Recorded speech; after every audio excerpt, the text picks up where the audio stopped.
A poor girl showed up to the interview without shoes, and unexpectedly, the Millionaire CEO chose her out of the 25 candidates.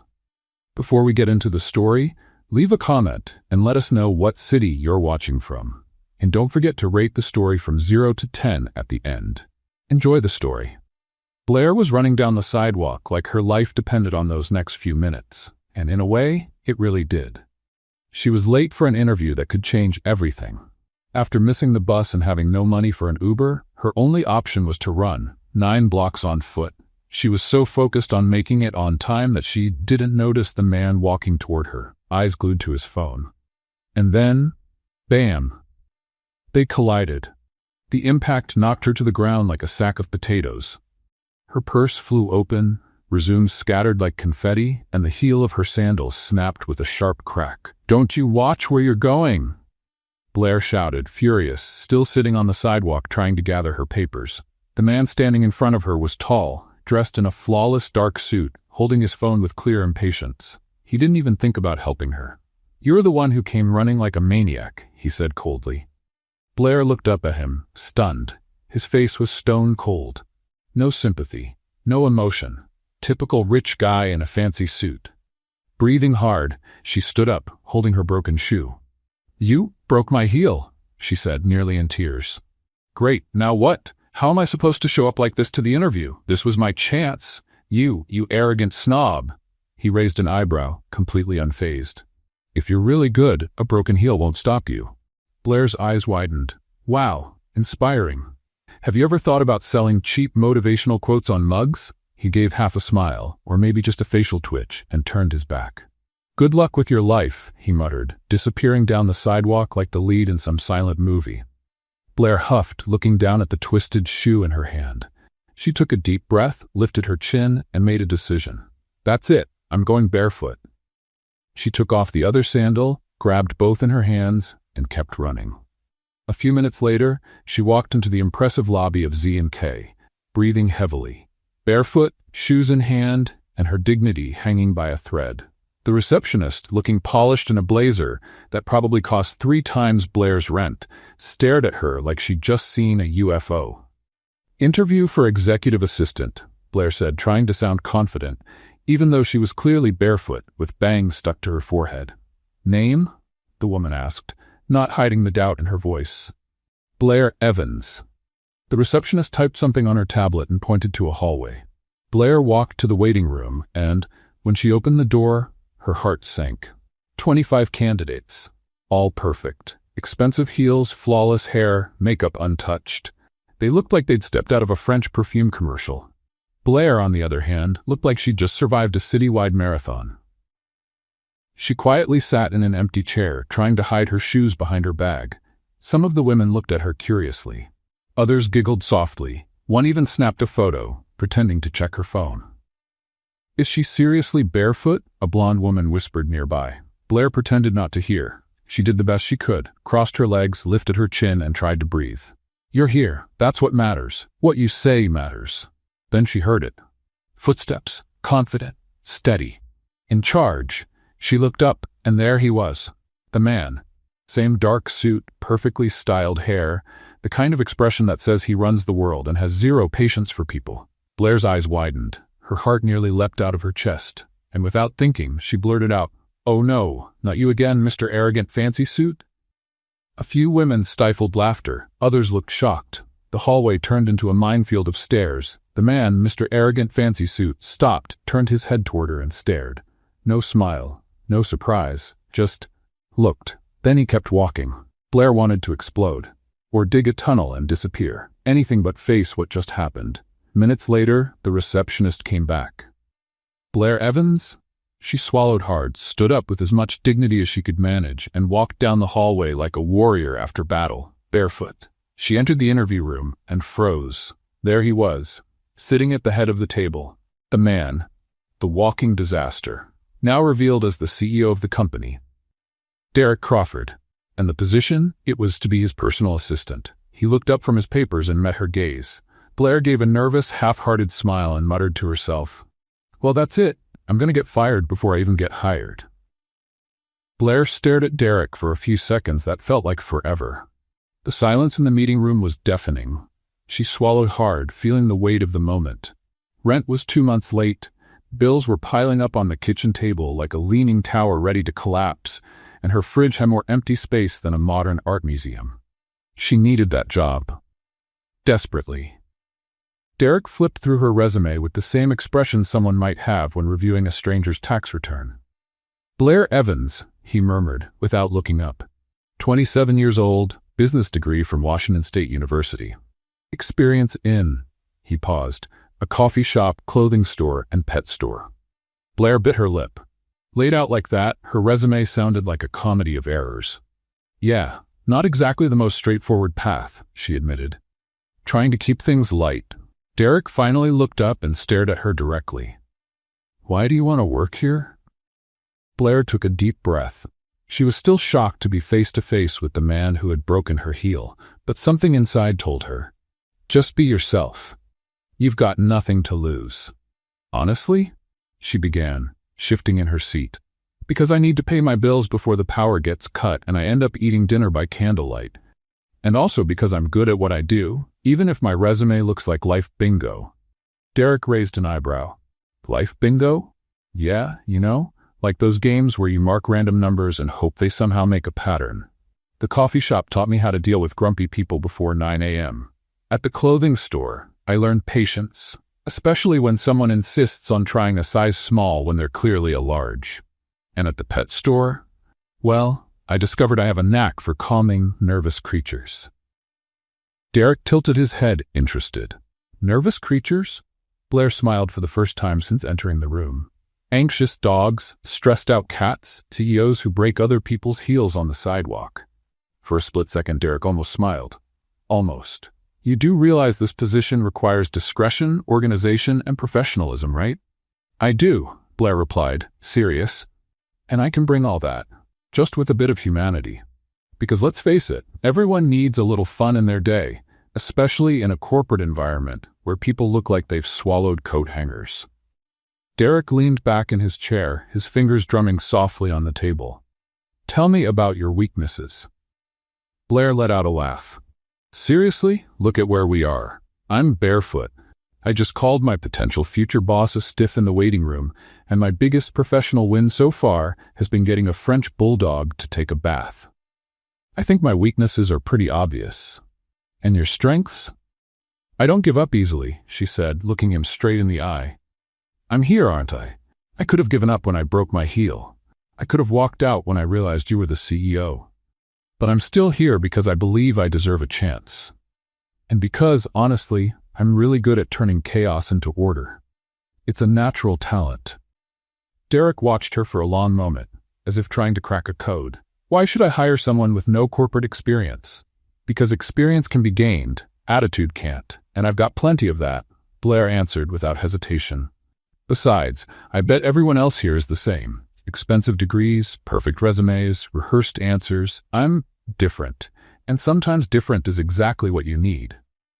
Derek closed her resume and gave her a look so intense it made her shift in her seat. Interesting, he murmured, almost to himself. Very interesting. He stood up, signaling the interview was over. You'll hear from us by tomorrow. Blair stood as well, holding her broken shoes, and walked out. The next day, Blair was reheating her coffee for the third time when her phone rang. Blair Evans? Said a professional-sounding woman. This is Sarah from Z&K Corporation. We have an offer for you. Blair's heart skipped a beat. An offer? You've been selected for the position. Can you start Monday at 8 a.m.? Blair nearly dropped her mug. Really? I got it? You did. Congratulations and welcome to the team. Blair hung up the phone and let out a scream that made her neighbor bang on the wall. Monday arrived like a hurricane of nerves. Blair put on her best blazer, which still looked like it came from a clearance rack, and a new pair of shoes bought with her last $20. She showed up at Z&K 15 minutes early, determined to make a different first impression than she had at the interview. What a joke. Within 5 minutes, Blair was already lost in the maze of hallways, had walked into the wrong room 3 times, and even asked a mirror for directions, thinking it was a person. Excuse me, are you the new assistant? Asked a well-dressed woman in her 50s. Yes, that's me. Blair, she replied. relieved to finally find a real human being. "I'm Emily from HR. Let me show you to your desk." Emily led her through more hallways to a neat workstation just outside a large door with a golden nameplate. "Derek Crawford, CEO." "This is your workspace," Emily explained. "Mr. Crawford values punctuality and efficiency." Blair sat in the swivel chair, which creaked in protest. "All right, and what exactly do I need to do?" "For now, just organize these documents and answer the phone." Emily walked away, leaving Blair alone with a stack of papers that looked like it had a life of its own. 2 hours later, Blair had already spilled a cup of coffee. Thankfully, it was empty. Answered the phone with, "Z&K, this is Blair," instead of the proper greeting. Reorganized the files alphabetically when they were supposed to be by date. Come up with a clever fix for the broken air conditioner using a fan and some creative positioning. Her coworkers had started to notice. Some chuckled quietly at her mishaps. Others were impressed with her creative problem-solving. "Who's the new girl?" someone whispered. "The one who showed up barefoot to her interview," another replied. The nickname stuck like gum to a shoe. At lunch, Blair discovered that being the barefoot girl from the interview was actually more of a perk than she expected. People came up to her, curious to meet the girl who walked in barefoot for a job interview, and still got hired. "Is it true you called Mr. Crawford arrogant?" asked Jake from marketing. "Technically, I said arrogant fancy suit," Blair corrected, sparking a wave of laughter. Derek watched everything from his office window. He didn't say anything, but his eyes followed Blair as she moved through the halls. There was something about her that intrigued him, a kind of authenticity he hadn't seen in years around the corporate world. At the end of the day, Blair was tidying up her desk when she noticed a folded piece of paper that hadn't been there before. Curious, she opened it. "You don't belong here." A chill ran through her. She looked around, but the office was nearly empty. Who had written it? And why? Blair folded the note and tucked it into her bag, a nervous feeling settling in her stomach. Maybe someone was right. Maybe she really didn't belong here. But one thing she knew for sure. She wasn't going to leave without a fight. A week had passed since Blair officially became the barefoot girl from the interview. The nickname had stuck like a tattoo, and she was getting used to the curious stares and whispers in the halls of Z&K Corporation. She was working on Derek's schedule when a sharp voice cut through the air like nails on a chalkboard. "So you're the famous newcomer causing such a stir." Blair looked up and saw an elegant woman with perfectly styled blonde hair and a smile that didn't reach her eyes. Her blazer probably cost more than Blair's monthly salary. "I'm Rebecca Hartwell, Senior Manager of the Finance Department," the woman said, looking at Blair like she was inspecting a flawed product. "I've worked here for 8 years. "Nice to meet you, Rebecca. I'm Blair," she replied, trying to keep a polite tone. Rebecca let out a soft laugh that sounded like breaking glass. "Oh, I know exactly who you are. The girl who showed up barefoot for her interview. How brave." Her tone was as sweet as poisoned sugar. Blair smiled. "Thank you. I like to think it was innovative. You know, breaking corporate paradigms." "Paradigms," Rebecca repeated, tasting the word like it was sour. "Interesting. And tell me, how does someone with your background end up in a position so close to the CEO?" The question came loaded with undertones. Blair tilted her head, playing innocent. "Maybe because he needs someone who knows the difference between competence and arrogance disguised as professionalism." Rebecca's smile faltered, just for a second. "Excuse me?" "Oh, nothing," Blair said, turning back to her papers. "Just noticing how experience can sometimes make people, well, stuck in their own certainties." Rebecca crossed her arms. "You're bold, I'll give you that. But boldness without substance is just stubbornness. This isn't a place for someone who doesn't know the rules of the game." Blair stopped typing and looked her straight in the eyes. "And what are those rules exactly? Being fake? Smiling while stabbing people in the back? Or is it just about wearing expensive shoes so you can step on others?" "Careful what you say, dear," Rebecca snapped back, the venom now clear in her voice. "Some people around here have enough influence to make your time here very uncomfortable." Blair stood up from her chair, smiling sweetly. "Good to know. That way I can be better prepared to deal with insecure people who feel threatened by a barefoot newbie." At that moment, Derek walked out of his office, He stopped when he saw the two women staring at each other like gladiators before a fight. "Is everything okay?" he asked, looking from one to the other. Rebecca quickly changed her posture, taking on a professional air. "Nothing serious, Derek, just getting to know our new colleague."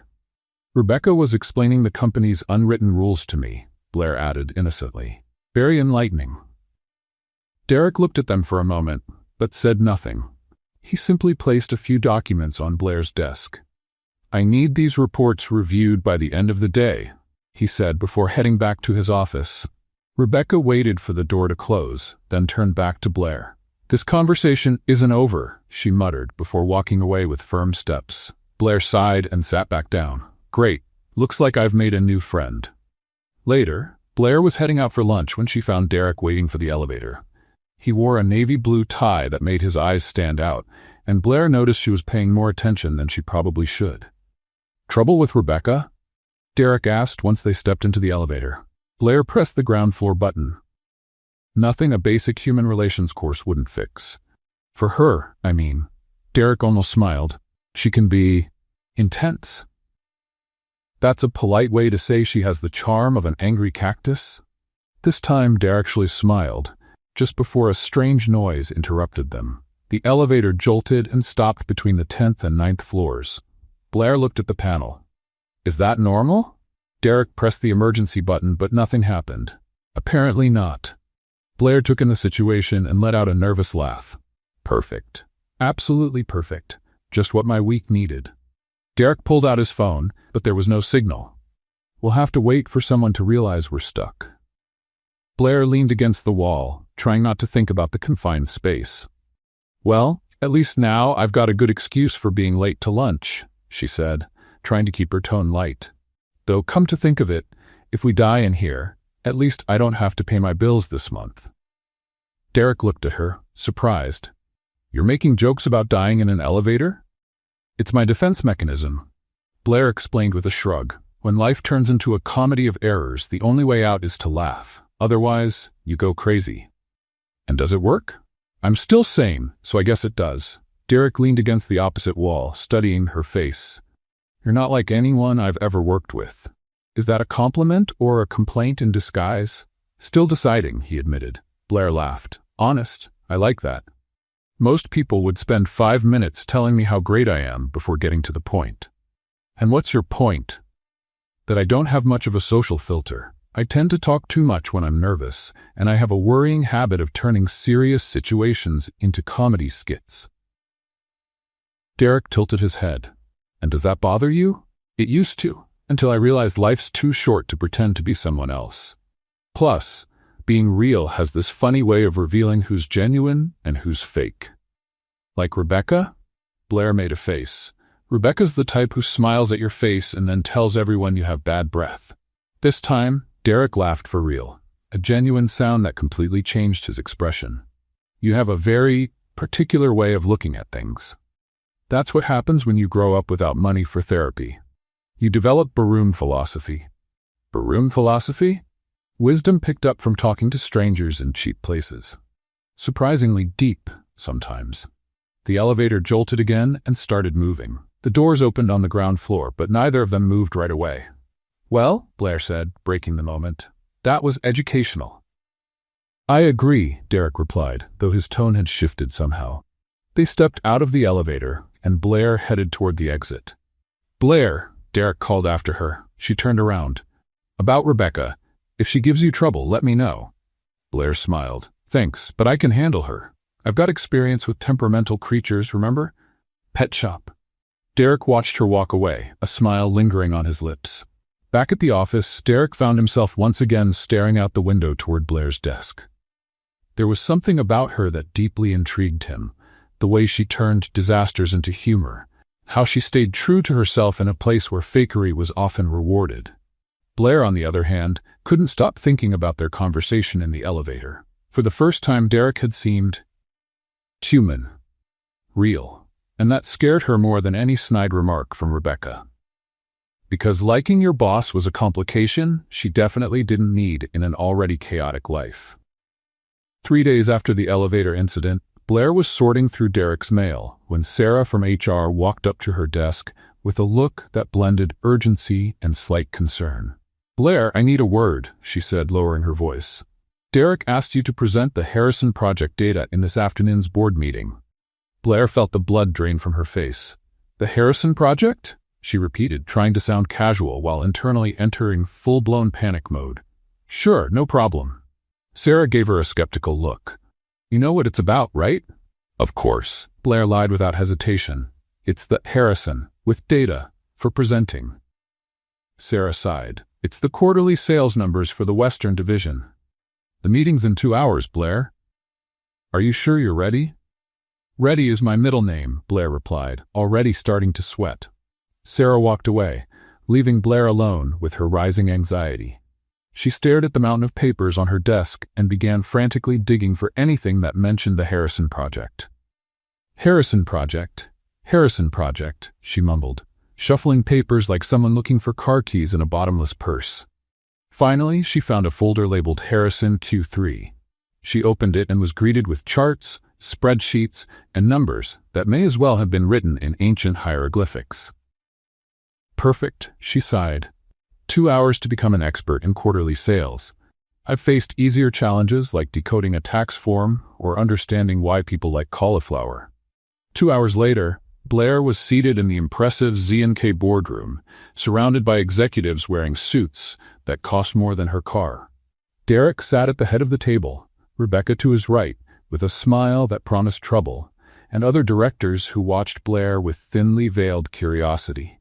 "Blair will be presenting the Harrison Project numbers," Derek announced. Blair stood up, holding the documents with slightly shaky hands. She took a deep breath and decided to stick to her life philosophy.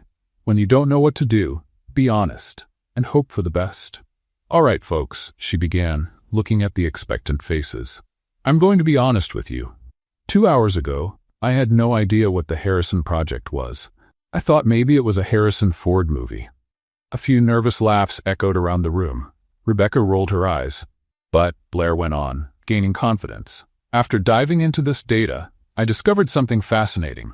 Our Western Division sales numbers are a lot like my relationship with working out. Started strong, dipped dramatically in the middle, and are now slowly getting back on track." This time, the laughter was more genuine. Blair pointed to the first chart. "Take a look. In Q1, we were selling like fabric. These were the last products on Earth. Great numbers. Then, in Q2, it's like our customers realized money doesn't grow on trees. 30% drop." She flipped to the next chart. "But here's the interesting part. In Q3, we're climbing back. Not a miracle, but consistent growth. It's like a diet. You're not looking for instant change, just steady progress." Robert, the sales director, a man in his 50s, leaned forward. "And what's your analysis on what caused that recovery?" Blair glanced at the data and improvised based on what little she understood. "Well, Robert, it looks like our regional marketing finally found the right audience. It's like telling a joke. Timing is everything. Our products reached the Western market at the right time, with the right people, and the right price." She pointed to a table. "Also, our competitors were dealing with supply issues, which gave us a temporary advantage. It was like having the soccer field to ourselves, while the other team was still in the locker room arguing over strategy." Derek watched her with an unreadable expression, but there was something in his eyes, something that looked impressed. Blair continued, now fully in her rhythm. "For next quarter, I suggest we keep the current strategy but make some adjustments. It's like cooking. When the recipe works, you don't change it, you just add a little more seasoning." When she finished, the room fell silent for a moment. Then Robert began to clap, followed by the other board members. "Excellent analysis," Robert said, "creative and straight to the point." "I agree," added another director. "I like the unconventional approach." Blair smiled, feeling a mix of relief and pride. She had managed to turn her lack of experience into a presentation that, apparently, impressed everyone. Everyone, except Rebecca. After the meeting, Blair returned to her desk, still processing what had just happened. She couldn't believe she had not only survived, but actually impressed the board. She was organizing some papers when she heard low voices coming from the break room. "Obviously, she only did well because Derek has a special interest in her," came Rebecca's unmistakable voice. Do you really think so? Asked another female voice. Oh, please, Jennifer. A secretary with no experience giving a presentation to the board? That's not normal protocol. That's clear favoritism. Blair felt her stomach tighten. But she did well, Jennifer replied, a bit hesitantly. Anyone would do well with the CEO's protection. Rebecca shot back. Mark my words, she won't last long here. It's only a matter of time before this little act is exposed. Blair backed away from the break room, feeling like she'd just been punched in the gut. In a matter of hours, her success had turned into fuel for office gossip. For the rest of the afternoon, she noticed the looks and whispers in the halls. The rumor had spread like wildfire. At 5:30, when most employees had already left, Derek appeared at her desk. Blair, I need to talk to you, he said, his voice serious. In my office, just the two of us. Blair's heart dropped. This was it. The rumors had reached Derek, and now she was about to be fired. She followed him to his office, feeling like she was walking to her own sentencing. Derek closed the door and motioned for her to sit. He took his seat behind the desk, fingers laced, his expression solemn. I heard some comments about your presentation today, he began. Blair swallowed hard. Mr. Crawford, I can explain. No need, Derek interrupted. Your presentation was excellent, creative, engaging, and effective. Blair blinked, confused. So, I'm not being fired? Derek tilted his head slightly. Why would you think that? Well, the rumors? People are saying I only did well because of favoritism. Derek leaned back in his chair, studying her face. And what do you think about that? I think it's unfair, Blair answered, finding her courage. Maybe it wasn't the most technical presentation in the world, but it was honest, and it worked. Derek was quiet for a moment, then leaned forward. Blair, can I ask you something personal? She nodded. Who are you, really? The question caught her off guard. What do you mean? You showed up here barefoot, turned your lack of experience into charm, won over a room full of skeptical executives, and now you're handling office gossip with the same grace. Who are you, really? Blair took a deep breath. I'm someone who grew up learning that life doesn't come with an instruction manual, she said, her voice gaining strength. My mom worked 2 jobs to support us, and I learned early that you can either complain about the hand you're dealt or play it the best way you can. Derek listened in silence. I don't have the most impressive background or the most relevant experience, she continued, but I have something that might be more rare. Authenticity. I don't pretend to be someone I'm not. I'm not good at office politics or fake smiles. I just work hard and hope that's enough. Derek watched her for a long moment. And when people question your ability, I prove them wrong, Blair said without hesitation, like I did today. Derek smiled for the first time since the conversation started. That's exactly what you did. Blair felt a wave of relief. So, I can keep my job? Blair, Derek said as he stood up, you're staying. Don't worry. As she left the office, Blair couldn't stop smiling. Maybe, just maybe, she really did belong there. After she walked out, Derek stood at the window, watching her organize her desk through the glass. There was something about her honesty that completely disarmed him. It had been years since anyone had spoken to him so directly, without any hidden agenda. Blair knocked on the door and came in with a few documents. Contracts from Thompson Industries for your review, she said, placing the folder on his desk. Derek turned from the window. Blair, can I ask you something else? She looked at him curiously. Sure, as long as it's not about advanced math. My brain's still recovering from today's presentation. Derek almost smiled. How do you manage to keep your sense of humor in every situation? Blair sat down in the chair across from his desk. Do you want the honest answer, or the version fit for a holiday card? The honest one. Because the other option is crying, and crying ruins mascara, and good mascara's expensive. Derek laughed, a genuine laugh that caught him off guard. And besides, Blair continued, I've learned that when you laugh at tough situations, they lose a bit of their power over you. It's like taking the batteries out of a spoiled kid's remote. Derek leaned forward, resting his elbows on the desk. You have a very unique way of seeing life. That's what happens when you learn early on that life doesn't follow a script. My mom used to say we can either be victims of our circumstances or the directors of our own chaos. She sounds like a wise woman. She was, Blair said softly. She passed away 3 years ago. Cancer. Derek felt a familiar ache in his chest. I'm sorry. Thank you. And you? Big family, I imagine. Successful CEO must have come from a business dynasty. Derek hesitated. He rarely talked about his personal life, but there was something about Blair that made him want to open up. Not really. My mom died when I was 15. Cancer, too. Blair looked at him with genuine compassion. Wow, I'm sorry. That must have been really hard. It was. My father, he shut down after that. Work became his way of dealing with the pain, and eventually it became mine too. And now, is he still around? Derek shook his head. He passed away 5 years ago. Heart attack. He was in the office until his last hour. Blair was quiet for a moment. So in a way, you kind of inherited the loneliness along with the company. The observation caught him off guard with how accurate it was. That's one way to put it. And the board? I bet they love having someone so young running everything. Derek gave a bitter laugh. Love is a strong word.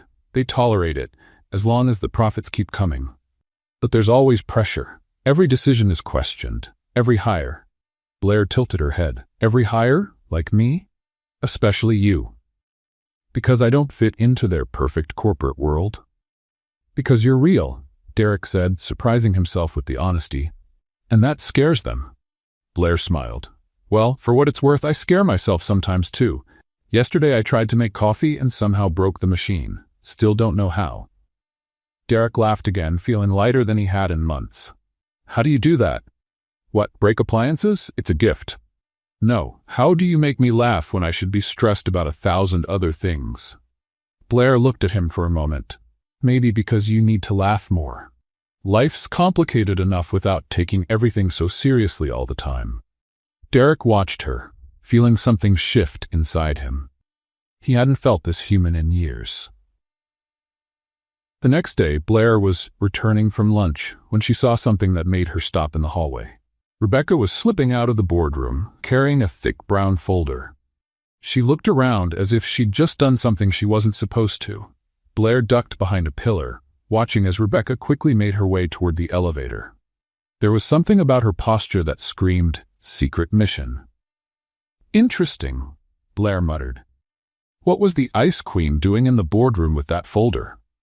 She tried not to dwell on it and went back to work, but the strange feeling stayed with her all afternoon.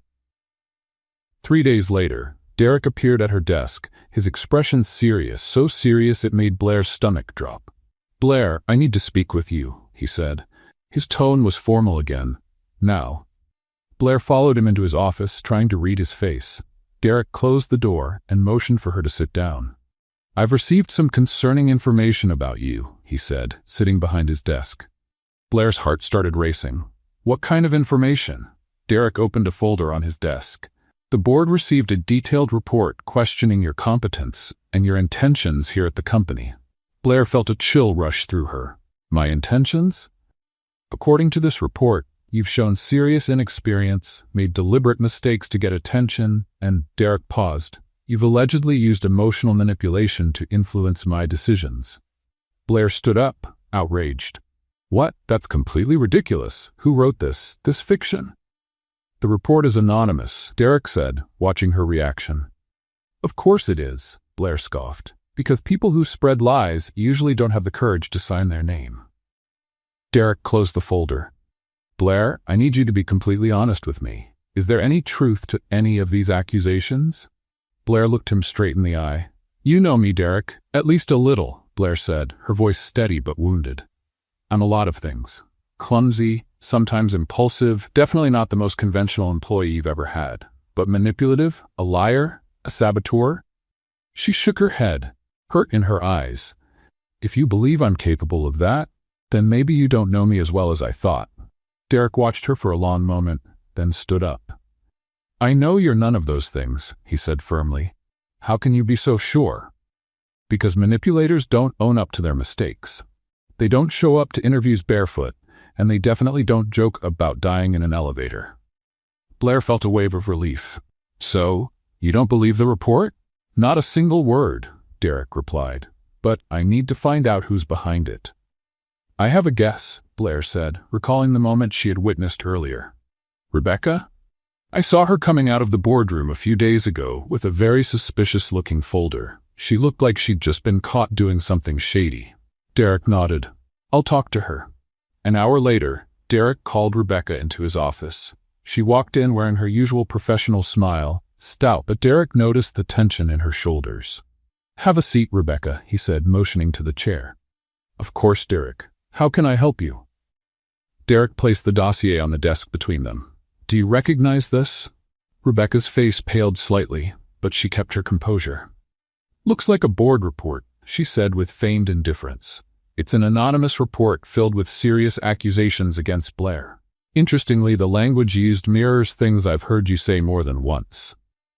Rebecca lifted her chin. If my professional observations happen to align with the board's concerns, maybe you should consider they're valid. Derek leaned back in his chair. Rebecca, you've worked here for 8 years. You've always been competent.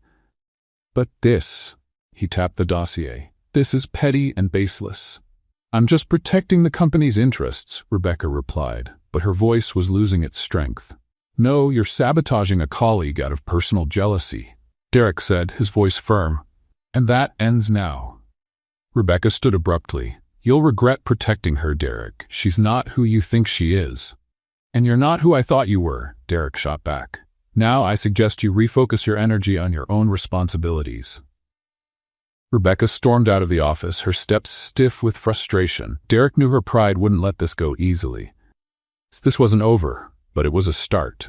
The following Monday, Derek approached Blair's desk with a determined look. I need you to come with me on a business trip, he said without preamble. Blair looked up from the documents she was organizing. A trip? Where to? New York. We've got a crucial meeting with Hamilton and Associates on Thursday. The deal's practically gone, and I need every bit of help to save it. Blair blinked a few times, trying to process. You want me, someone who once broke a coffee machine, to help save a major contract? Exactly, Derek said. Your presentation last week proved that you have a unique perspective. Sometimes that's what makes the difference. Blair felt a mix of pride and sheer terror. Okay, when do we leave? Wednesday morning. Flight's at 8. In the morning? Blair asked, as if he'd just suggested flying to Mars. In the morning, Derek confirmed, trying not to smile. On Wednesday, Blair arrived at the Seattle airport 2 hours early, determined not to mess anything up. She had triple-checked everything. Ticket, documents, luggage. What she didn't expect was how her anxiety would turn her into an even more exaggerated version of herself. First, she mistook the Delta check-in counter for United's, and insisted for 5 full minutes that her flight was in their system, until the attendant patiently pointed out she was in the wrong airline. Sorry, she muttered to Derek, who had watched the whole thing unfold. Apparently, when I'm nervous, I develop a very selective kind of dyslexia. Next, in the security line, she set off the metal detector 3 times in a row. Ma'am, I need you to remove your shoes, said the TSA agent. I already did, Blair replied, confused. And your belt. Took that off too. And your jacket. Blair looked down and realized she was still wearing her blazer, with metal buttons. Oh, right. That would do it, she mumbled, slipping it off while Derek stood on the other side, shaking his head with an amused look on his face. The peak of Blair's misadventures came at the airport gate. She grabbed a black suitcase identical to hers, only to discover, once already on the plane, that it belonged to a businessman who now had her collection of uncomfortable shoes. And she had his size 42 suits. Well, at least now I've got the right clothes for the meeting, Blair whispered to Derek while the flight attendant tried to sort things out. Assuming you don't mind me looking like a kid playing dress-up in her dad's closet. Derek chuckled quietly. How do you manage to turn every simple situation into a comedy of errors? It's a gift, Blair said with a shrug. My mom used to say that if chaos were a talent, I'd be a virtuoso. In New York, after finally resolving the suitcase situation, which involved a quick sprint to the nearest mall for Blair to buy something work-appropriate, they headed to the offices of Hamilton and Associates. Blair was visibly nervous in the elevator. What if I mess everything up? She asked, adjusting her new suit for the 5th time. You won't, Derek said, confident. How can you be so sure? Because you don't pretend to be someone you're not, and that's exactly what we need to win these clients back. The Hamilton and Associates boardroom was intimidating, floor-to-ceiling glass, a panoramic view of Manhattan, and 3 stern executives who looked like they'd rehearsed their distrustful expressions in front of a mirror. "Mr. Crawford," greeted James Hamilton, the senior partner, "we hope you have a very compelling proposal. Frankly, after last quarter's issues, we're considering other options." Derek gave his presentation, technical, well-structured, but Blair could tell it wasn't landing. The expressions remained stiff, and she noticed Derek getting more tense with each slide. Then James turned to her. "And you are?" "Blair Evans, Mr. Crawford's assistant," she replied, standing up. "Do you have anything to add?" Blair glanced at Derek, who gave her an encouraging nod. She took a deep breath and decided to be herself. "Actually, I do," she said, stepping to the front of the room. "Can I ask you something? Why do you really want to cancel the contract with us?" James looked surprised by her directness. "Well, there have been delays, communication issues." "Right," Blair gently interrupted. "So it's not about money or product quality. It's about trust." She gestured to the sweeping city view. "You built this firm on relationships, didn't you? I'm guessing every major client started with an honest conversation, not a PowerPoint deck." The executives glanced at each other. "Go on," said Margaret, the second partner. Blair smiled. "We've made mistakes. I won't pretend we haven't. But here's the thing. We've learned from them, and now we don't just want to fix what went wrong. We want to build something stronger." She pointed toward Derek. "This man hasn't slept well in weeks, trying to figure out how to fix what we messed up. Not because he has to, but because he truly cares about your success." Blair picked up a marker and walked over to the whiteboard. "Let me show you exactly how we can rebuild this relationship, step by step." Over the next 20 minutes, she outlined a recovery plan that combined practical solutions with just the right touch of humanity, something Derek had never seen in a corporate presentation. When she finished, the room fell silent. James leaned forward. "That was the most honest presentation we've ever seen," he said slowly. "And the most effective," added Margaret, smiling for the first time. 2 hours later, they walked out of the building with the contract not only renewed, but expanded. "Blair?" Derek said the moment they stepped into the taxi. "What you just did was extraordinary." "I was just being honest," she replied, still trying to process what had happened. "It was much more than that. You saved a years-long business relationship." Blair smiled. "Well, technically we saved it. I just brought the organized chaos. You brought the competence." Derek looked at her with a depth that made her heart race. "You really underestimate yourself." Back at the hotel, they discovered one final surprise. A mix-up in the reservation had put them in the same room. Apparently, the system registered a double room for Mr. and Mrs. Crawford, the receptionist said, clearly embarrassed. Blair and Derek looked at each other. "We can fix this easily," Derek started. "Actually," the receptionist added, "we're fully booked because of a convention. There are no other rooms available tonight." Blair sighed. "Of course, because my day clearly needed a little more comedy." Derek turned to her. "I can find another hotel." "Don't be ridiculous," Blair cut in. "We're adults. We can share a room for one night without turning it into a Hollywood drama." The tension in the room was thick. 2 beds, but the space felt smaller than it should have. "I'm going to take a shower," Derek said, grabbing his things. While he was in the bathroom, Blair sat on the bed, trying to process the day. The presentation, Derek's praise, and now this. When Derek came out wearing only pajama pants and a t-shirt, Blair felt her breath catch for a moment. "Want to order room service?" he asked, seemingly unaware of the effect he was having. "Sure," she said, hoping her voice sounded normal. Over dinner, they talked about work, the city, a little bit of everything and nothing. The silences weren't awkward, but there was a spark in the air that neither of them addressed. "Blair," Derek said suddenly, more serious. "Yeah? Thank you. For today. For everything." They were sitting on the room sofa, closer than they probably should have been. Derek reached out and gently touched her face. "Derek," Blair whispered. He leaned in, and for a moment, time stopped. Their lips were just inches apart when Blair suddenly pulled away. "We can't," she said, standing up quickly. I work for you. This would just make everything messy." Derek looked at her, breathing uneven. "You're right," he said finally. "Sorry." "You don't have to be sorry," Blair said, though her voice shook.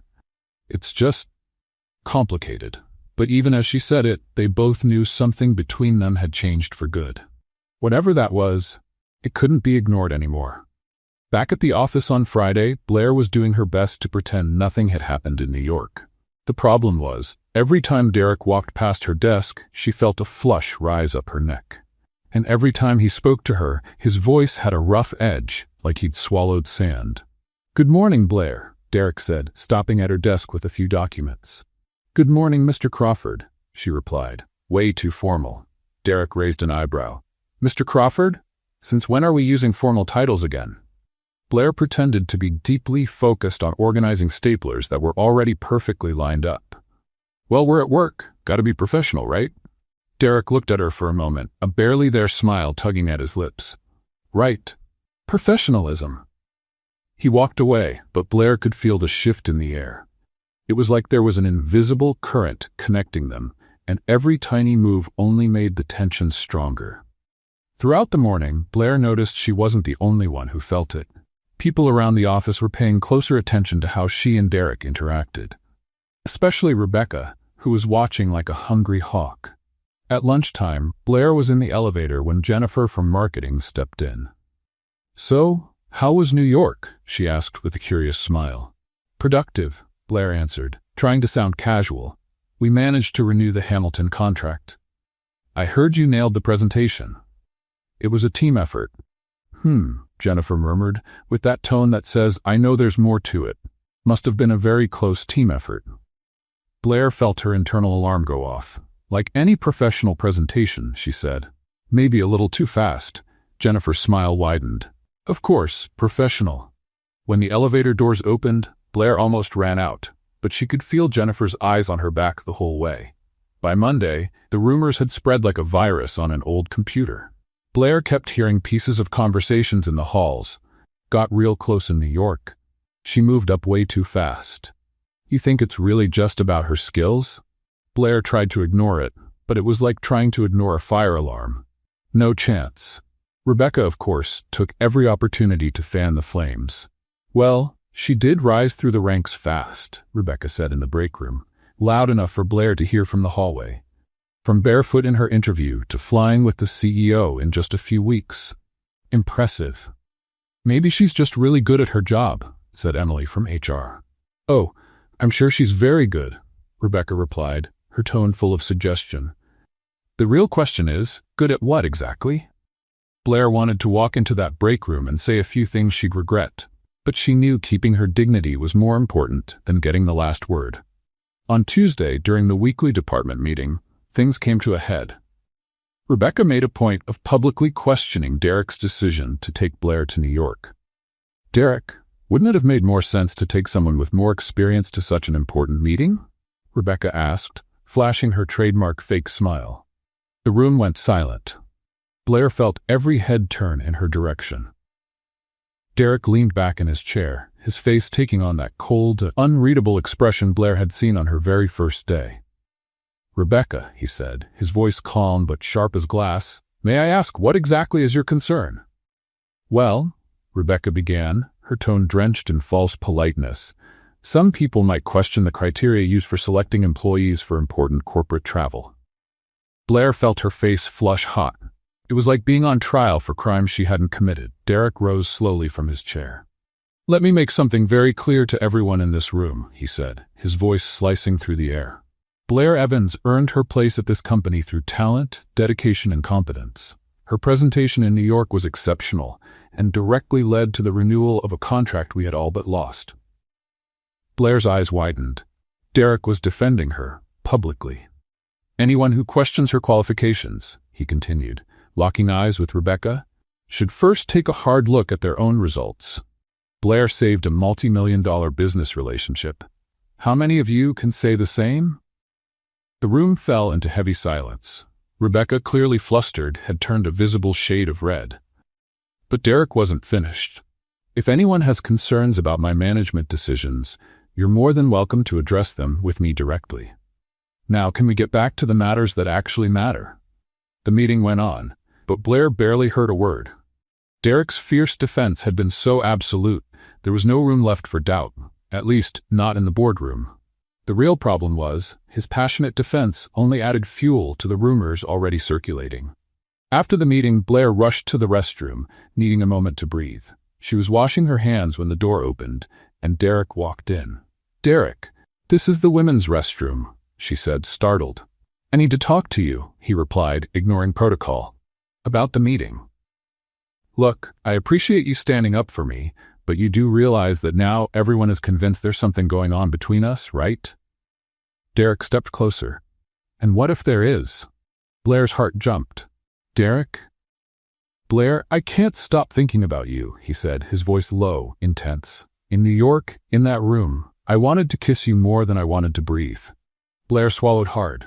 "We can't have this conversation here." "Then where can we have it?" "Nowhere," she replied. But even to her own ears, her voice lacked conviction. Derek took a step closer. "You feel it too. I know you do." Blair looked into his eyes and saw something that terrified her: vulnerability. Derek Crawford, the cold, calculated CEO, was laying himself bare. "Of course I feel it," she whispered. "But that doesn't change the fact that this is complicated. Dangerous." "Why?"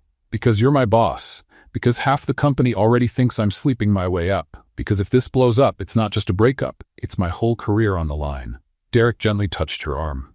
"Blair, you make me want to be different. More human. I haven't felt that in years."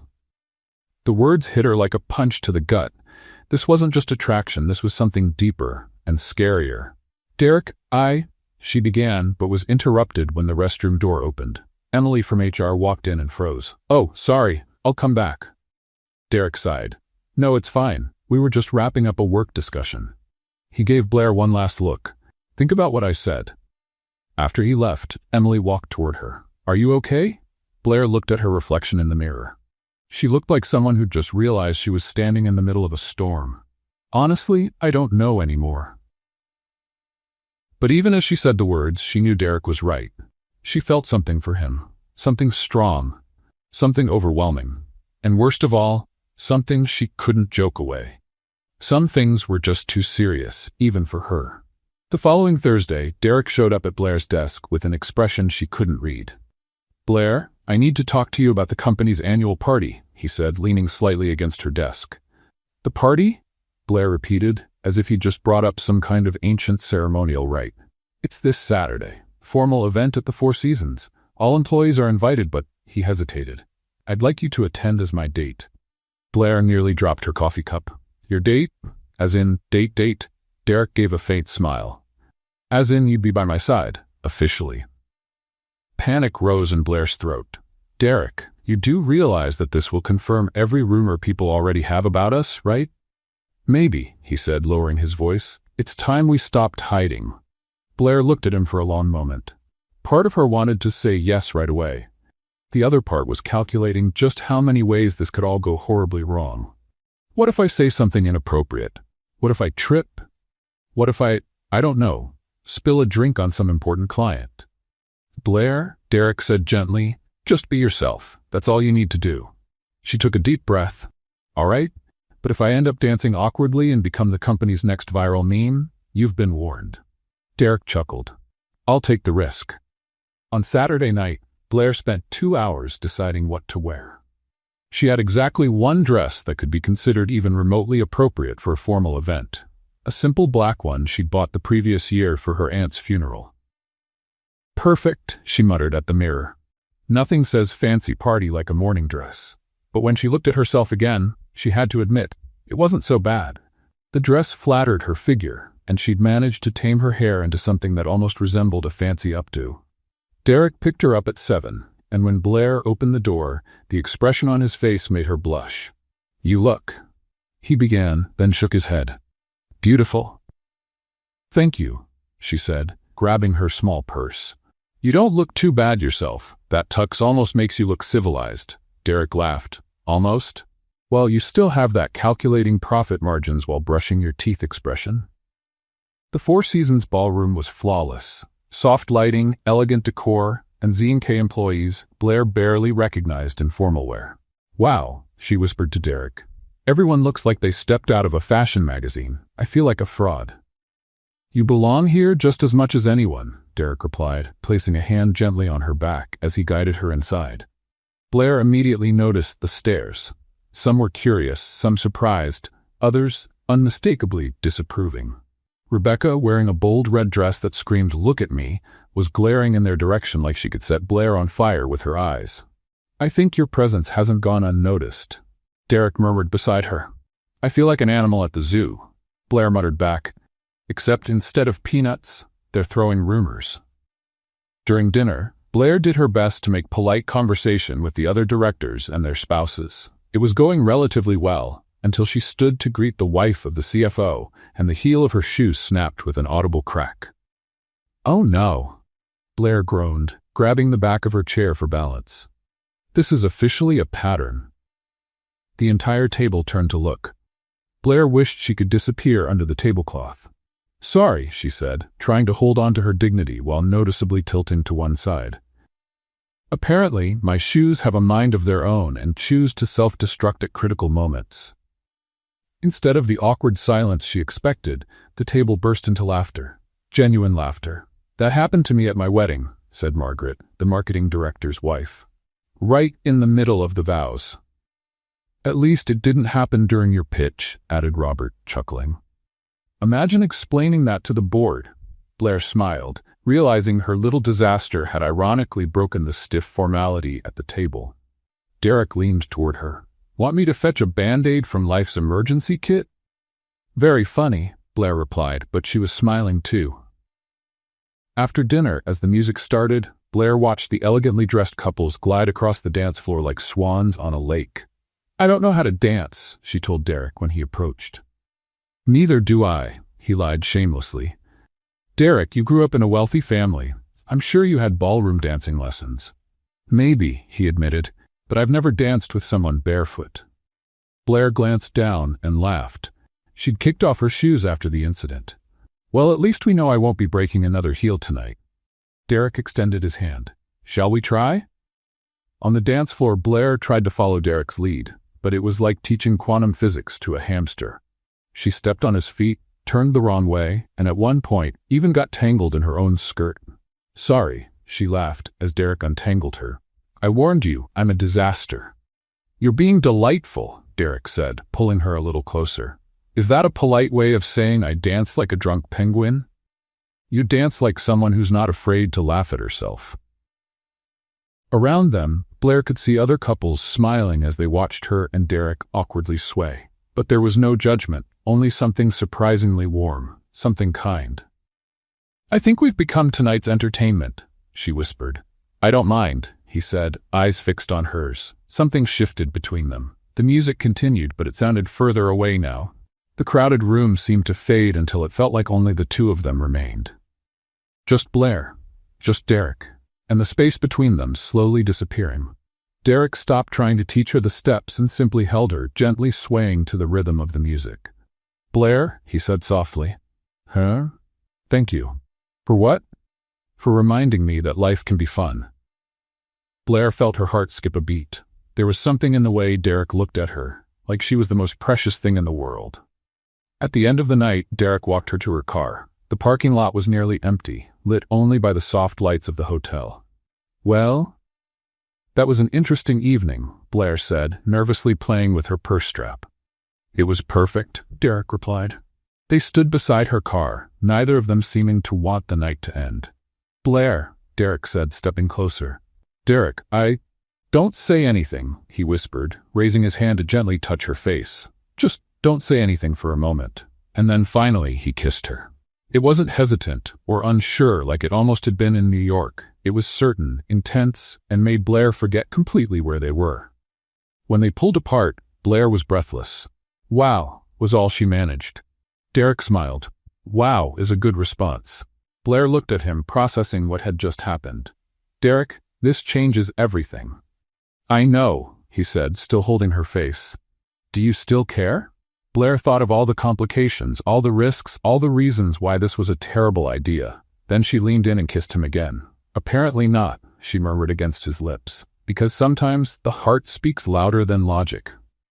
And Blair's heart was screaming that Derek Crawford was worth every complication. In the weeks that followed that kiss in the parking lot, Blair and Derek developed a sort of carefully choreographed dance of discretion. At the office, they were strictly professional, but there were small gestures only the two of them understood. A lingering glance during meetings, fingers brushing as they passed documents, secret smiles when no one was looking. "I need you to organize my schedule for next week," Derek said one morning, standing beside Blair's desk. "Of course," she replied professionally. "Any time preferences?" "Keep Thursday and Friday afternoons open," he said quietly. "I've got important plans." Blair looked up and saw the almost imperceptible smile on his lips. His important plans usually involved quiet dinners at restaurants far from the city center. "Understood, Mr. Crawford," she replied, having to bite her lip not to smile. Their early outings were adventures on their own. Derek, used to restaurants that required reservations weeks in advance, found himself being dragged by Blair to what she called hidden gems. "This place looks cozy," Derek said diplomatically, eyeing the small Italian restaurant in a Capitol Hill neighborhood. "You mean it looks cheap?" Blair translated, laughing. "Derek, not every place needs a maitre d' and linen tablecloths to serve good food." "I wasn't criticizing," he defended himself. "Just never eaten somewhere with the menu written by hand on a chalkboard." "Welcome to the real world," Blair said, grabbing a table near the window. "Here, the Italian grandma in the kitchen knows your name, not your bank balance." Derek watched as Blair greeted the waiter in basic Italian and asked for recommendations like a regular. There was an ease about her, a way of adapting and finding joy in simple things that he hadn't experienced in a long time. "How did you find this place?" he asked, tasting the lasagna, which, he had to admit, was delicious. "My neighbor, Mrs. Rossetti. She said if I didn't try her granddaughter's cooking, I'd be missing the point of life," Blair explained. "And considering Mrs. Rossetti's survived the Great Depression, 2 wars, and 4 husbands, I figured she knew what she was talking about." Derek laughed. "4 husbands? She says the first 3 were practice for the last one, who was perfect. They were married for 40 years until he passed in his sleep at 85. And what does she do now? Tends her garden, feeds stray cats, and gives me unsolicited dating advice," Blair said, twirling spaghetti on her fork. "Last week she told me it was time I hooked a big fish instead of playing with sardines." Derek nearly choked on his wine. "She said that?" "Mrs. Rossetti isn't exactly known for subtlety," Blair laughed.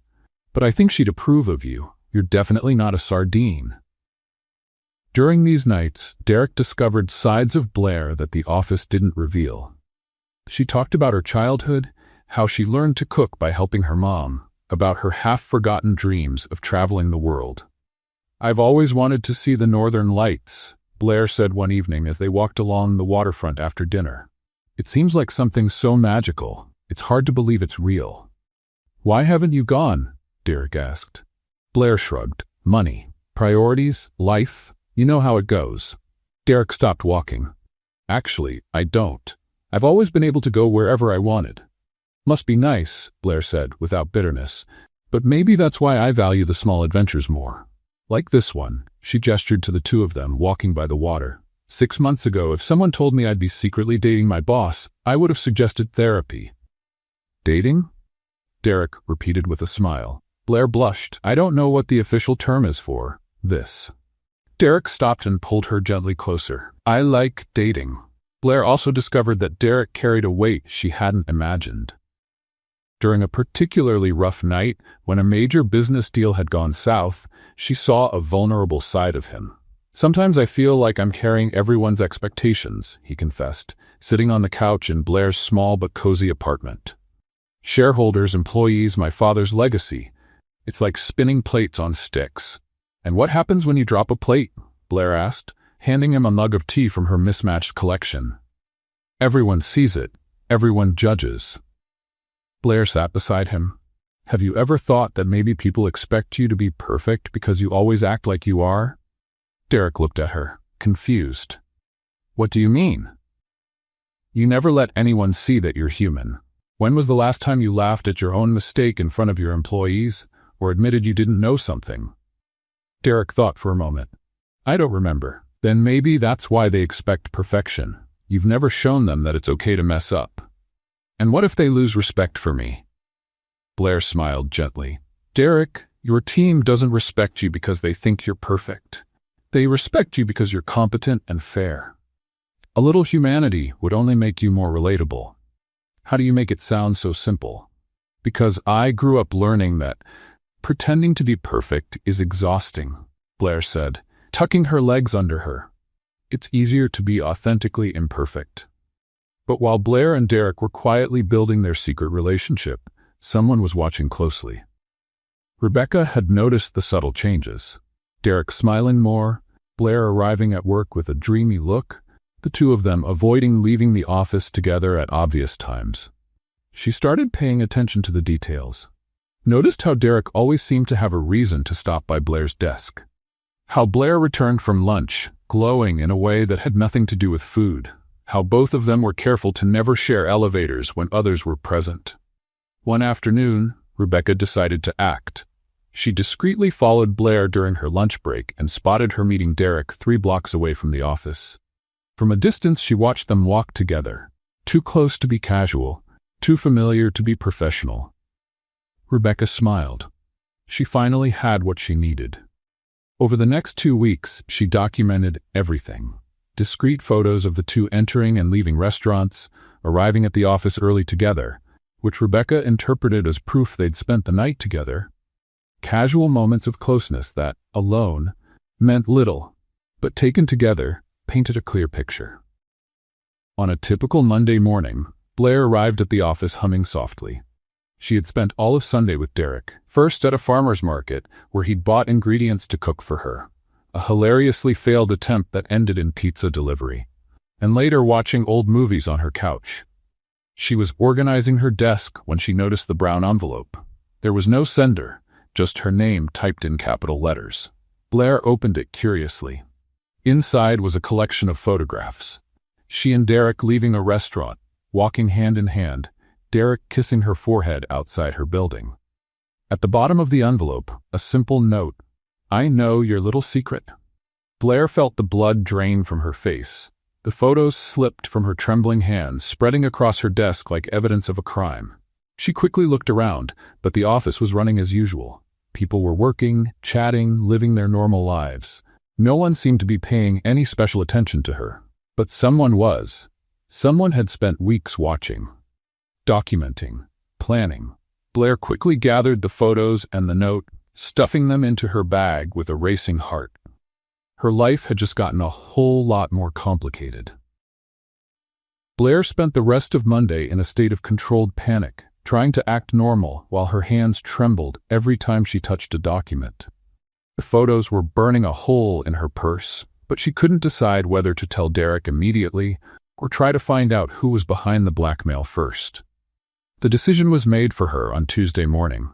She arrived at the office to find small groups of people whispering, conversations that stopped abruptly when she walked by. The looks weren't just curious this time. They were judgmental. "Good morning, Blair," said Jennifer from marketing, but her tone was different. Cold. Blair forced a smile. "Good morning, Jennifer. How was your weekend?" The question was loaded with implication. "Quiet," Blair answered, her stomach tightening. When she got to her desk, she found Jake from finance waiting for her, looking uncomfortable. "Blair, can I talk to you for a minute?" "Of course," she said, though she knew she didn't want to hear whatever was coming.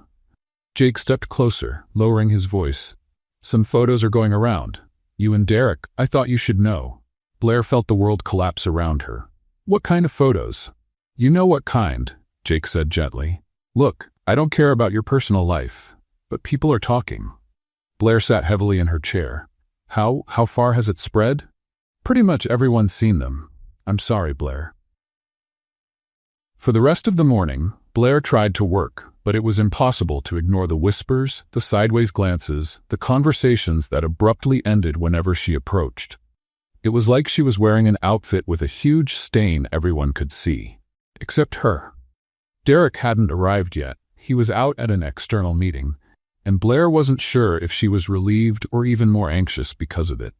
At 10:30, Sarah from HR came to her desk. "Blair, I need to speak with you, now."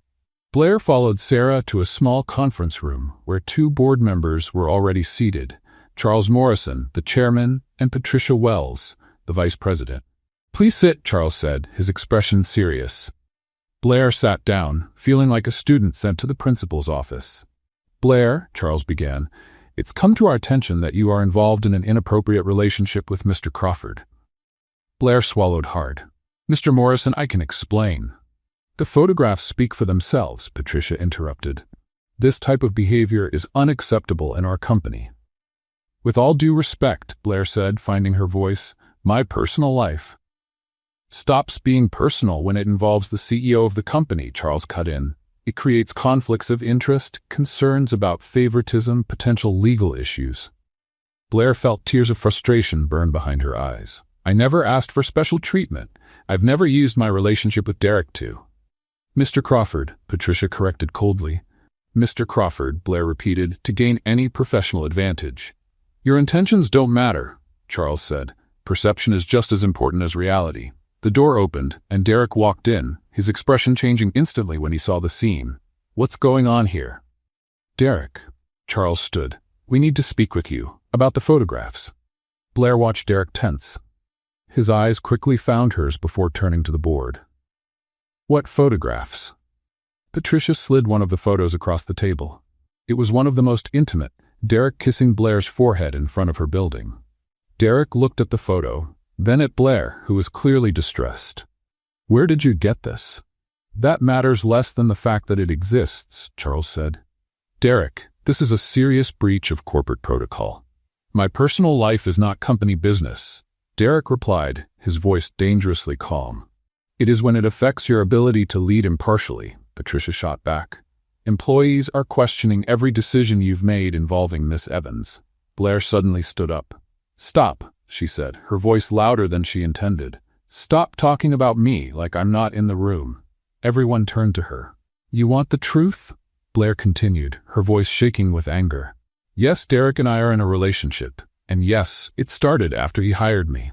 But I earned my position here on my own merit. I saved the Hamilton contract with my skills, not because of personal favors." "Blair, you don't have to," Derek began. "Yes, I do," she interrupted. "Because apparently my professional reputation is worth less than hallway gossip." She turned to face the board. "You want my resignation? You can have it, but I won't accept that my work is being questioned just because of who I happen to fall in love with." The silence in the room was deafening. Derek slowly stood. "If someone's leaving," Derek said, "it's going to be me." "Derek, no," Blair began. "She's right," Derek said, locking eyes with Charles. "Blair earned her place here. She's more than just my employee. She's someone I admire and respect, professionally and personally, and if you can't see her competence beyond our personal relationship, then that's not her problem." Patricia looked shocked. "Derek, you're risking your position for an extraordinary woman," Derek finished firmly. "And if that's a problem for the board, then maybe I'm not the CEO you need." Charles stood. "Derek, you're being emotional. We need a rational decision here." "This is my rational decision," Derek replied. "Blair stays, or we both go." After the tense meeting, Derek and Blair left the room together, but the mood between them was heavy. "You shouldn't have done that," Blair said, once they reached the elevator.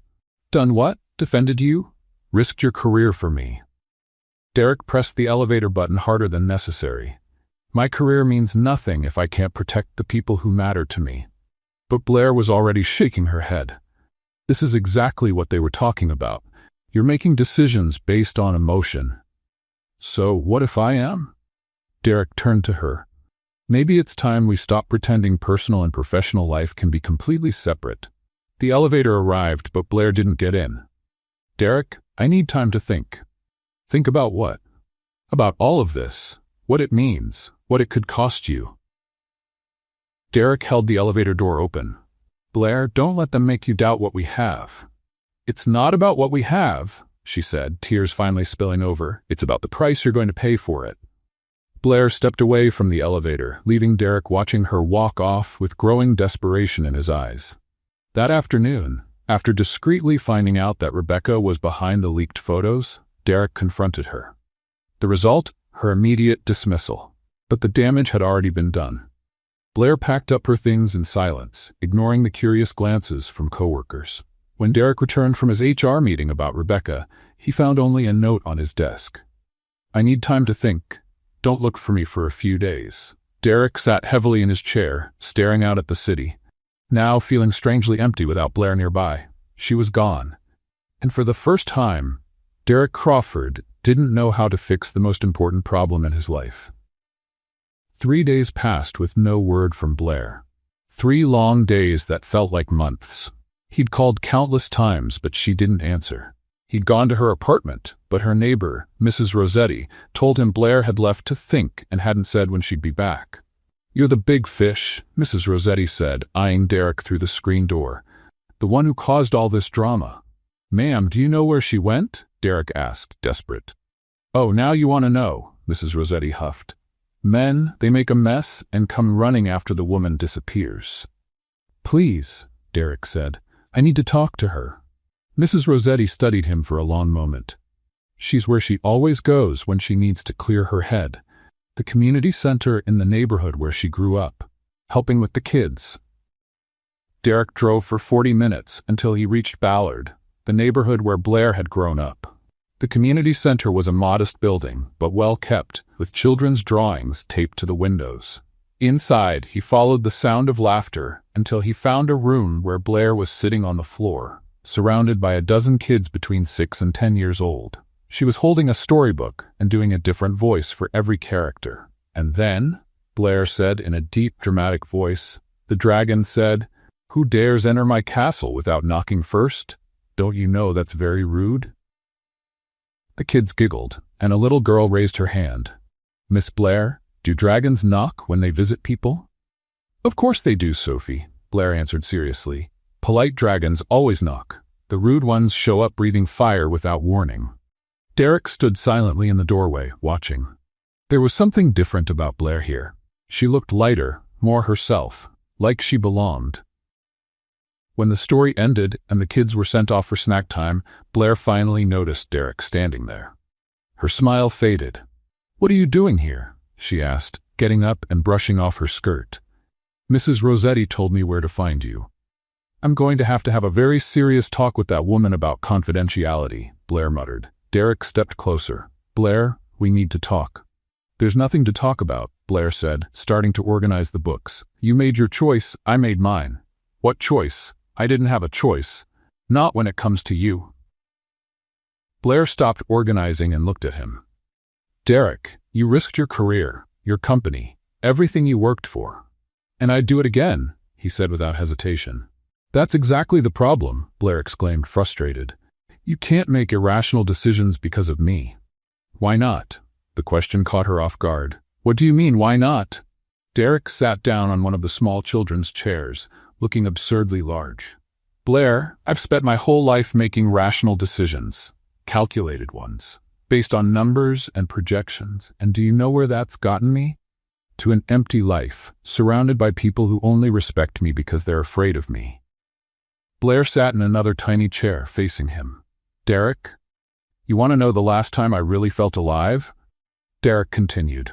"When I ran into you on the sidewalk, when you called me a stuck-up jerk, when you walked into that interview barefoot."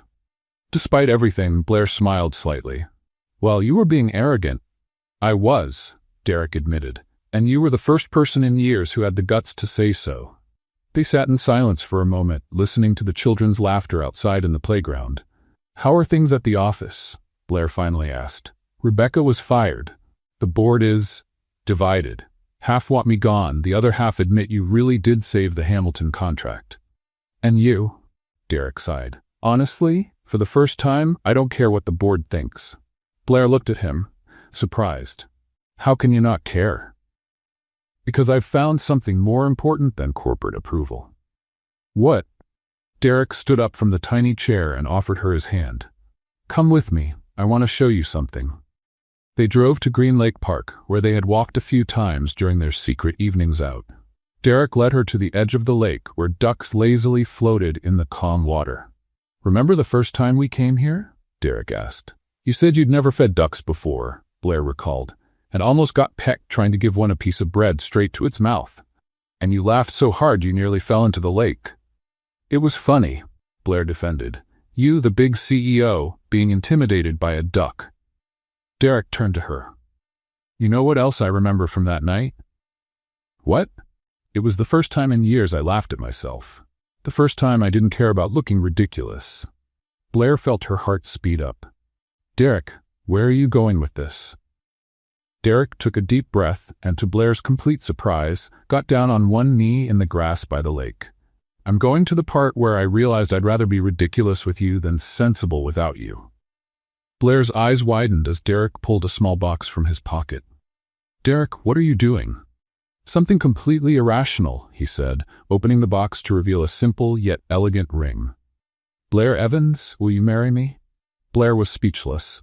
You've lost your mind. We're in the middle of a corporate scandal. Your job is on the line, and you're asking me to marry you? Yes. That's not a rational answer. It's not, Derek agreed. It's the first completely emotional decision I've made in 20 years. And you know what? I've never felt more certain about anything in my life. Blair looked at Derek, kneeling in the grass, holding a ring, with ducks floating behind him like aquatic witnesses. People are going to say it's crazy. Probably. That it happened too fast. Maybe. That you're having a midlife crisis. Possible, Derek admitted with a smile. But you know what they won't be able to say? What? That it's not love. Tears welled in Blair's eyes.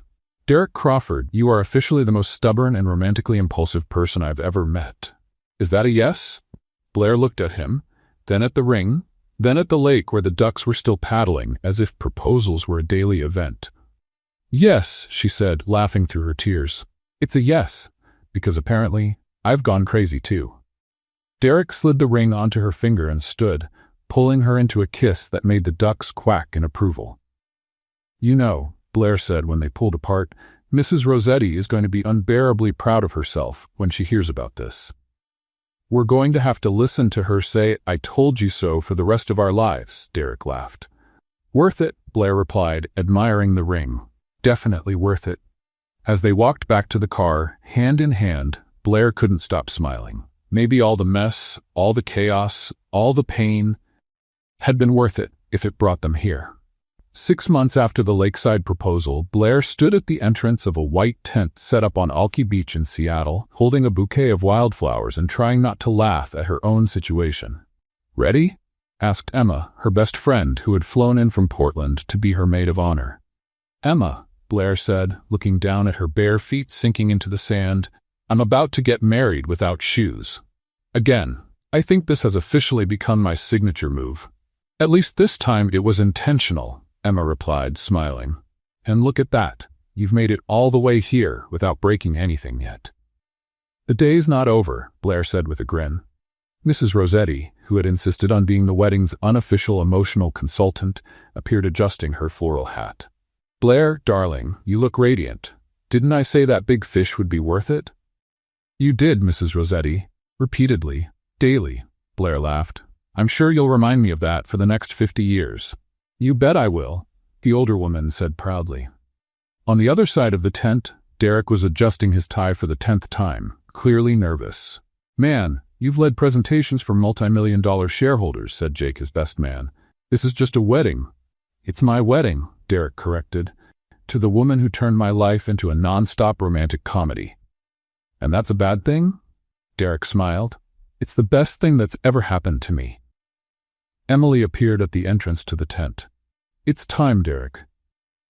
Derek took a deep breath and walked to the altar set up in the sand, where the officiant waited with a warm smile. The guests, an eclectic mix of co-workers, Blair's neighbors, and several kids from the community center, sat on white chairs arranged on the beach. The music began, and Derek saw Blair appear at the entrance of the tent. She looked stunning in a simple yet elegant dress, her hair loose and catching the sea breeze. But what struck him most was the genuine smile on her face. Pure joy, without a trace of nerves. Blair began walking through the sand beside Emma, and Derek noticed a few people chuckling softly when they saw she was barefoot. But they weren't mocking. These were smiles of affection, from people who had grown to love Blair's quirks just as much as he did. When she reached him, Derek whispered, "No broken heels this time?" "I've learned from my mistakes," Blair whispered back. "Besides, you're officially stuck with me now. No running when I cause a disaster." "Wouldn't run even if I could," The officiant cleared his throat gently. "Shall we begin?" "More than ready," Blair replied. The ceremony was everything Blair had dreamed of, intimate, joyful, and completely true to who she was. When it came time for the vows, Derek went first. "Blair," he began, holding her hands, "when we met, you broke my heel." "Well, technically it was your heel, but you get the point." Laughter rippled across the beach. "More importantly, you broke my routine, my expectations, my carefully built emotional walls. You brought chaos into my organized life, and I discovered that was exactly what I needed." He paused, visibly moved. "I promise to be your safe harbor when the world feels too serious. I promise to laugh with you, not at you, and I promise to never try to change your beautifully unique way of turning disasters into adventures. You are my balance, and I want to be yours." Blair was visibly emotional when it was her turn. "Derek," she began, wiping away a tear, "when we met, you were the grumpiest man I'd ever seen. As serious as a funeral, as stiff as an ironing board." More laughter. "But underneath all that corporate armor, I found someone who just needed permission to be human. You taught me that structure isn't a prison, it's security. And I hope I taught you that a little chaos can be freeing." She smiled through tears. "I promise to never let our life become boring. I promise there will always be laughter in our home, even and especially when things go wrong. And I promise that no matter how many heels I break in the future, I will always come home barefoot, but happy to you." When they exchanged rings and kissed, the applause on the beach was warm and genuine. The co-workers who once questioned Blair now applauded her sincerely. At the reception, held on a deck overlooking the sea, Blair moved through the guests feeling lighter than air. "Blair," said Charles Morrison, the chairman of the board, approaching with his wife, "I want to apologize for the misunderstandings last year." "There's no need to apologize, Mr. Morrison," Blair answered graciously. "You were protecting the company, I understand. Still," Charles continued, "I have to admit, Derek has been more productive and, dare I say, more human since you two met. Last quarter's profits speak for themselves." "Who would have thought that personal happiness improves professional performance?" Blair said with a wry smile. "Touché," Charles chuckled. Emma walked over, holding 2 glasses of champagne. "So how are you feeling, Mrs. Crawford?" "Strange," Blair admitted, taking a glass. "Mrs. Crawford sounds like someone who knows how to use Excel and doesn't burn toast." "You'll get used to it," Emma laughed. "Remember when you used to say you'd never marry a businessman?" "I said boring businessman," Blair corrected her. "Derek may be a lot of things, but boring definitely isn't one of them." Later, as the sun began to set over Puget Sound, Derek and Blair found themselves alone at the edge of the deck. "So, Mrs. Crawford," Derek said, wrapping his arm around her waist, "how are you feeling?" "Strange," Blair said again, "but a good kind of strange. Like trying a new flavor and realizing it's your favorite." Derek looked at her, noticing something different in her glow. "Blair, you're glowing today, more than usual." Blair took a deep breath, her smile growing wider. "Well, let's just say our honeymoon's going to be educational." "Educational how?" "As in, you're going to learn how to change diapers, kind of educational." Derek stared at her for a moment, processing. "You're? Where?" "Yes," Blair laughed. "I found out last week. I was going to tell you during the honeymoon, but I just couldn't wait." Derek lifted her off the ground and spun her around, both of them laughing. "Seriously?" he asked as he set her down again. "Seriously, in 8 months you're going to be a dad." Derek kissed her deeply, then rested his forehead against hers. "So the chaos is only just beginning," he said, echoing words Blair had said so many months ago. "Are you sure you're ready for this?" Blair asked. "A little version of me running around the house, probably inheriting my gift for breaking things?" Derek smiled, looking into the eyes of the woman who had turned his carefully structured life into a beautiful adventure. "Blair Crawford," he said, "bring on all the chaos you want. I'm ready for it." And as they danced barefoot on the deck, the sound of the waves in the background and the future shining brightly ahead, Blair knew she had found not just the love of her life, but the perfect partner in the beautiful, messy dance called life. What did you think of Blair and Derek's story? Leave your thoughts in the comments. Rate this story from 0 to 10. Be sure to subscribe and turn on notifications so you don't miss any of our upcoming stories.